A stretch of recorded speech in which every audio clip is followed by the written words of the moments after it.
Sari NIM 17201000009. Di sini kami akan menjelaskan isi makalah kami kelompok 2 yang berjudul Teori-teori kurikulum pendidikan agama Islam di madrasah. Langsung saja saya akan menjelaskan isi makalah kami. Submaterinya yang bagian A yaitu perencanaan kurikulum. Dalam kehidupan, manusia tak luput dari yang namanya pendidikan, baik itu pendidikan formal maupun non-formal. Di dalam pendidikan formal memiliki jenjang ataupun tingkatan, entah itu TK, SD, SMP maupun SMA. Semua itu berlandaskan dalam suatu sistem yang dinamakan kurikulum. Karena setiap kegiatan dalam pendidikan semuanya diatur dalam sebuah kurikulum. Agar menghasilkan kurikulum yang baik, harus diadakan yang namanya perencanaan kurikulum. Perencanaan adalah proses awal di mana manajemen memutuskan tujuan dan cara mencapainya. Sedangkan di dalam Undang-Undang Nomor 20 Tahun 2003 Pasal 1 ayat 19 tentang Sistem Pendidikan Nasional bahwa kurikulum adalah seperangkat rencana ataupun pengaturan mengenai isi dan bahan pelajaran serta cara yang digunakan sebagai pedoman penyelenggaraan kegiatan pembelajaran untuk mencapai tujuan pendidikan tertentu.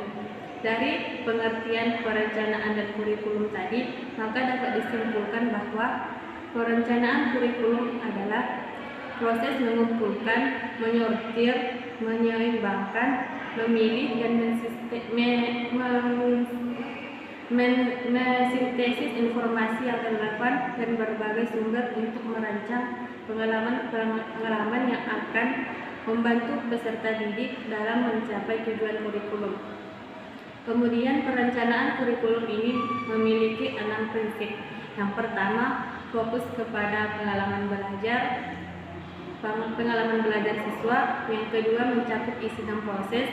Yang ketiga, mencakup berbagai isu dan topik. Keempat, melibatkan banyak kelompok. Yang kelima, meliputi banyak tingkat dan jenjang. Yang terakhir yaitu merupakan proses yang berkelanjutan. Assalamualaikum warahmatullahi wabarakatuh. Nama saya Ismi Hambe, NIM 172010016.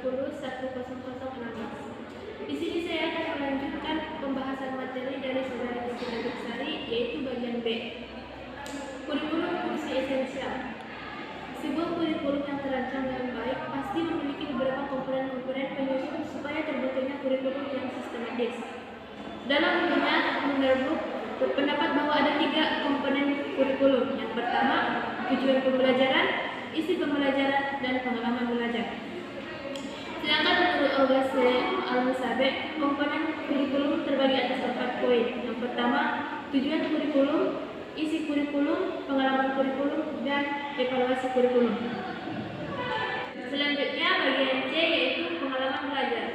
Pengalaman belajar adalah sejumlah aktivitas siswa yang dilakukan untuk memperoleh informasi dan kompetensi baru sesuai dengan tujuan yang hendak dicapai. Pertimbangan dalam menentukan pengalaman belajar terbagi atas 4 poin. Yang pertama, sesuai dengan tujuan dan kompetensi yang akan dicapai. Yang kedua, sesuai dengan jenis bahan atau materi pelajaran. Yang ketiga, ketersediaan sumber belajar. Yang keempat, pengalaman belajar harus sesuai dengan karakteristik siswa. Sedangkan prinsip-prinsip yang harus diperhatikan dalam mengembangkan pengalaman belajar yaitu 1. Berorientasi pada tujuan. Yang kedua, aktivitas. Ketiga, individualitas. Dan yang keempat, integritas. Dan tahap pengembangan pengalaman belajar ada 2 macam. Yang pertama, tahap pra-instruksional merupakan tahap yang ditempuh oleh guru pada saat ia memulai proses belajar dan mengajar. Dan yang kedua, tahap instruksional merupakan tahap pengajaran atau tahap inti, yakni tahap memberikan pengalaman belajar pada siswa. Assalamualaikum warahmatullahi wabarakatuh. Terima kasih kepada Ustazah dan teman-teman yang telah memberikan saya waktu dan kesempatan sehingga saya dapat melanjutkan penjelasan dari pemateri pertama dan kedua. Di sini saya selaku pemateri ketiga akan melanjutkan penjelasan pada bagian D, yaitu menetapkan filosofis tujuan, sasaran, dan kebijakan, atau establishing the philosophy of goals, object, and policy. Jadi di sini sebelum saya dilanjutkan, adapun landasan filosofis yang pertama yaitu menjelaskan pendidikan berakar pada dasar budaya bangsa, kehidupan masa kini, dan membangun landasan kehidupan masa depan. Yang kedua, pendidikan merupakan proses pewarisan dan pengembangan budaya. Yang ketiga yaitu pendidikan memberikan dasar bagi peserta didik untuk berpartisipasi atau untuk ikut serta dalam mengembangkan atau membangun kehidupan bangsa masa kini maupun dalam mengembangkan kehidupan masa kini. Yang keempat yaitu pendidikan mengembangkan berbagai potensi yang dimiliki oleh peserta didik. Yang kelima yaitu dalam pendidikan tersebut seorang peserta didik akan menemukan atau mengembangkan jati dirinya tersebut. Yang keenam, pendidikan menempatkan peserta didik sebagai subjek yang belajar, yang mana di sini seorang peserta didik yaitu merupakan subjek atau orang yang berperan penting dalam melakukan suatu pembelajaran tersebut. Yang adapun di sini sasaran merupakan tolak ukur dari suatu kurikulum. Maksudnya di sini ialah sasaran. Kita umpamakan peserta didik. Peserta didik ini ada suatu sasaran yang mana bagaimana apakah kurikulum ini bisa mudah untuk apakah kurikulum yang kita buat ini jika kita mengajarkannya peserta didik, maka peserta didik itu akan mudah atau tidak kurang dalam menangkap suatu pembelajaran tersebut. Di sini tujuan dan sasaran ini diharapkan menjadi usaha yang terperinci dan sistematis yang diharapkan dapat membantu seorang guru atau lembaga dalam sekolah untuk memudahkan peserta didik untuk menangkap suatu pembelajaran yang ingin disampaikan.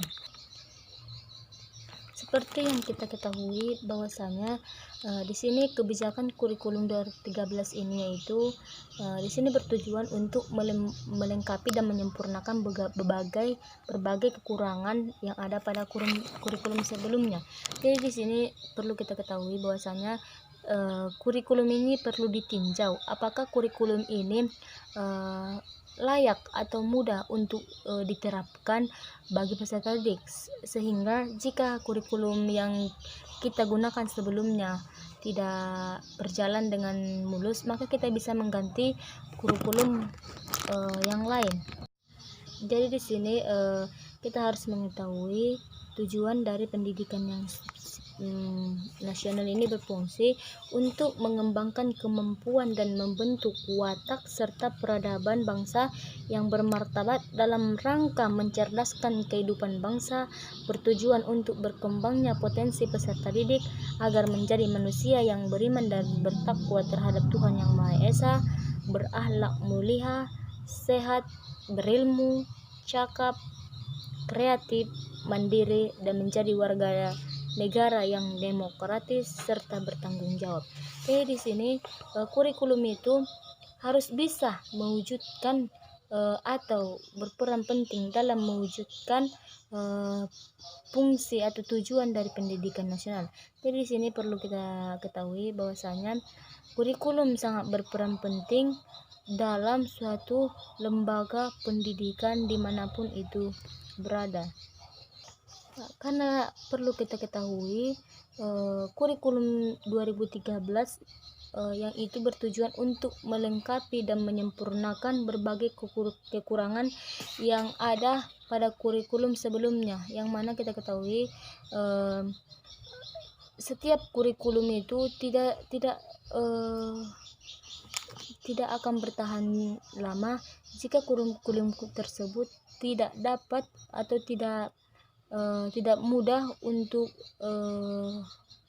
kurikulum itu tidak mudah untuk dilaksanakan, atau jika kita menerapkan kurikulum tersebut, peserta didik tidak dapat atau lama menangkap pembelajaran dalam kurikulum yang diterapkan tersebut. Nah, cukup sekian dari penjelasan dari saya, kurang dan lebihnya saya minta maaf, dan kepada Allah saya minta ampun. Akhirul kalam, assalamualaikum warahmatullahi wabarakatuh.